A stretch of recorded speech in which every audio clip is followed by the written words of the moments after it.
Good morning from Hamburg. Thank you for your email. It seems that you are building a very nice project there. At the moment, we have no affiliate system in place, but I'm curious how you thought this could work.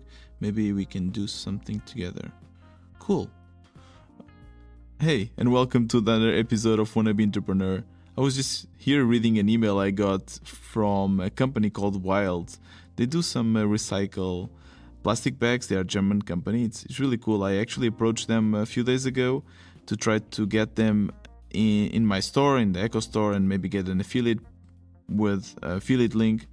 And so far they got back to me and they want to do something. And it's not the first time, I think I want to dedicate this episode to this. I want to dedicate this episode to speak about how we should not be afraid or shy to reach out to people that we think we can collaborate with, or that they can help us out with something.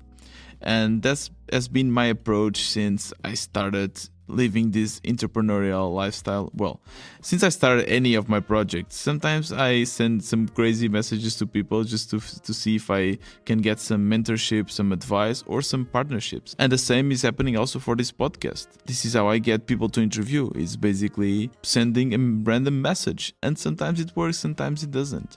So let's talk about that today in Wannabe Entrepreneur. So first things first, I think that it's really important to not be shy. There's a lot of people that are always afraid, that they don't want to bother, they don't want to seem, beginners, or they think it might be a little bit lame to just reach people out of the blue, but it really works. And it's really not that bad. Imagine that someone would actually reach out to you in the message asking you for advice. Would you be annoyed or would you be flattered? Probably would be flattered, right? Why not helping someone else that has less experience than you, that you can actually help? So there's no problem actually reaching out to people. There's no shame on doing that. And I do that quite often.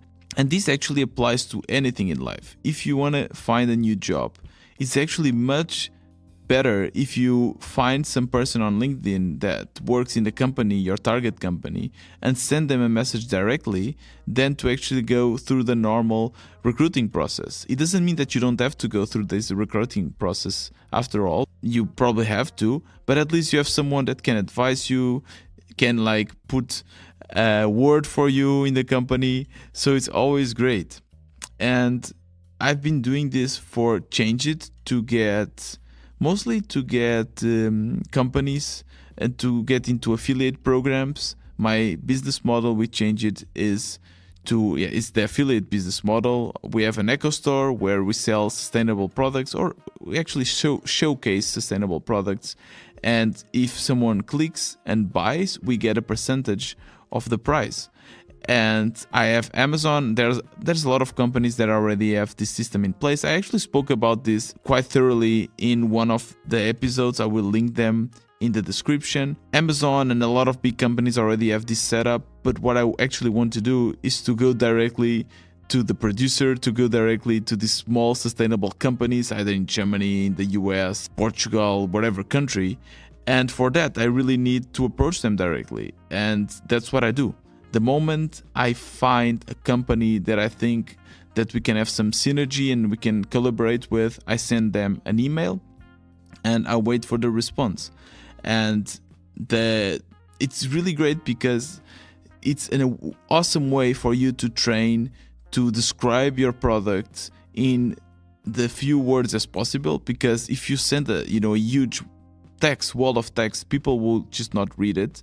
But if you are straight to the point and you need to be a little bit mysterious, but also sell your company really well, it will probably get their attention. They will most likely get back to you, even if you don't have one single viewer or user. And that has been working great.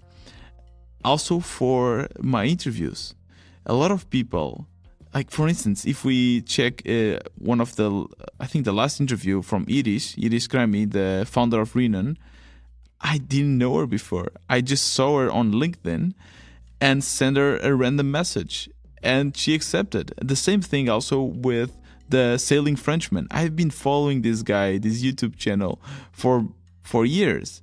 And I always thought that, okay, yes, 100,000 subscribers, he will never get back to me. But I still send him a message on Instagram. I explained the project really well in the way that, everyone can read and understand. And I asked him if he would be available, and yes, he was. So you send the message, you don't have to be embarrassed. Even, what is the worst that can happen? You either get a no, which is actually quite good because they actually spend time answering you back, because most likely what will happen is just you won't get any response.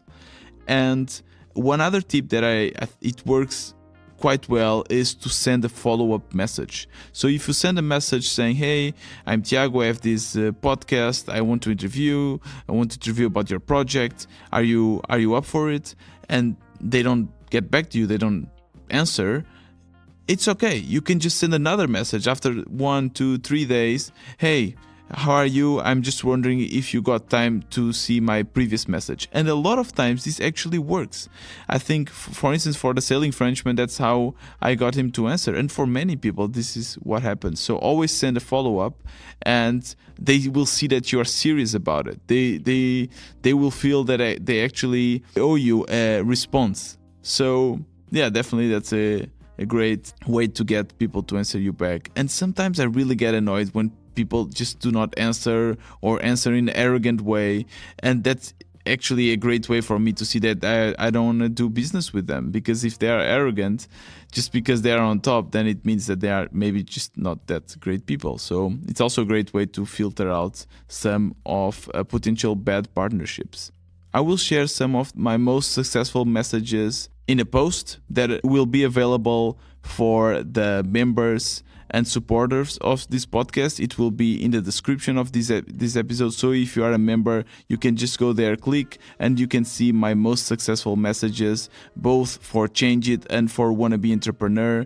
And maybe you can collect some ideas from them for your own project. The link will be in the description of this episode. This was another Wannabe Entrepreneur. See you tomorrow.